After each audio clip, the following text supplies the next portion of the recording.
Olá a todos! Estamos aqui mais uma vez para uma nova receita. Como puderam ver, vamos fazer um bechamel.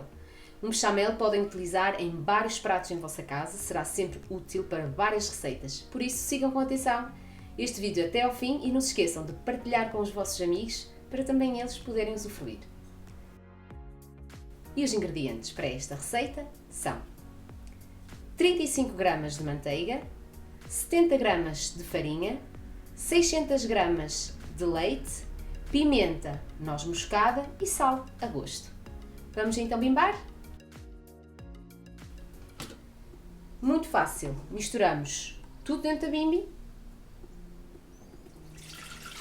É a vantagem, podemos fazer tudo num só utensílio de cozinha e rapidamente.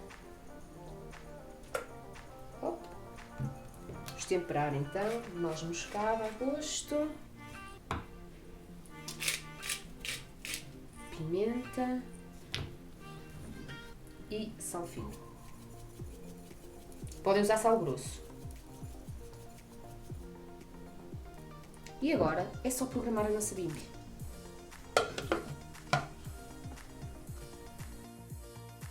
Vamos então programar a nossa bimbi, 10 minutos, 90 graus, velocidade 3. E está terminado o nosso bechamel. Vamos então ver como é que ele está. Vou colocar aqui para vocês verem. Perfeito.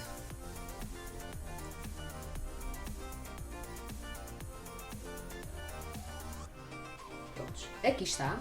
E eu, como já tenho o hábito de fazer o bechamel a nível de temperos, sei que para mim está bom. Antes de retirarem, vocês aí em casa, verifiquem sempre os temperos, se eu preciso adicionar mais um bocadinho de sal, mais um bocadinho de pimenta, retificam os temperos e depois deixam só mais alguns segundos apenas para misturar. Pronto, e aqui está o nosso bechamel, que podem agora fazer inúmeras receitas, de bacalhau, com carne, mesmo com massas, o que quiserem. Deem asas à vossa imaginação e se gostaram desta receita, não se esqueçam de deixar um gosto, de comentar e de subscrever o canal. E partilhem muito com os vossos amigos. Até à próxima!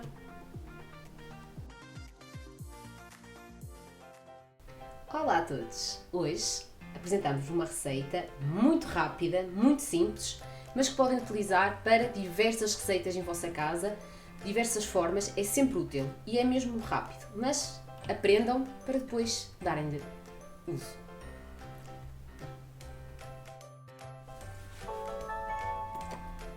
Vamos então ver como está o nosso bechamel. Esqueci-me da espátula, Paulo.